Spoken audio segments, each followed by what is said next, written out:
Voici cette réponse à la question. Est-il vrai que la Bible a été falsifiée?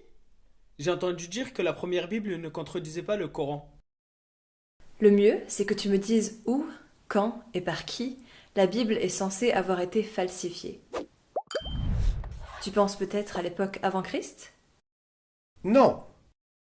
Il existe des prophéties qui annoncent comment Jésus va mourir plusieurs siècles avant sa naissance. Par exemple, le livre d'Ésaïe au chapitre 53. Des manuscrits du livre d'Ésaïe ont été découverts au XIXe siècle. Ces manuscrits existaient déjà longtemps avant Jésus, et le texte est presque le même que celui de la Bible que nous tenons aujourd'hui entre les mains. La plupart des différences ne sont que des erreurs de copie sans importance. On a découvert des manuscrits de la Bible complète qui datent d'environ 300 ans après Jésus-Christ.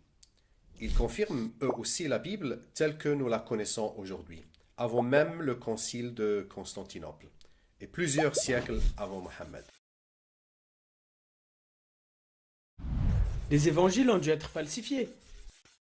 Aucun prophète ne dirait qu'il est le Fils de Dieu. Mais il existe de nombreux témoins oculaires qui confirment les événements dans les évangiles. Beaucoup de ces témoins oculaires n'étaient pas des disciples de Jésus. Même dans le Coran, Allah exhorte les musulmans à questionner les juifs et les chrétiens à propos de leurs écritures. Allah ne les renverrait tout de même pas vers un livre falsifié.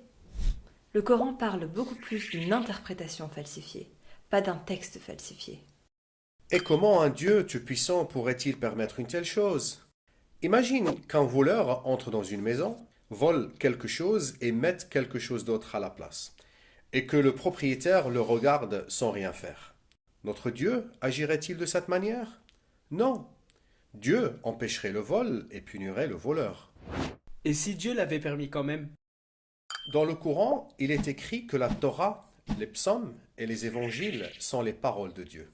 Si Dieu permet que ces paroles soient falsifiées, comme l'affirment certains, qui nous dit que des écrits plus tardifs, comme le Coran par exemple, n'ont pas eux aussi été falsifiés? S'il a permis la première falsification, pourquoi ne permettrait-il pas aussi la deuxième?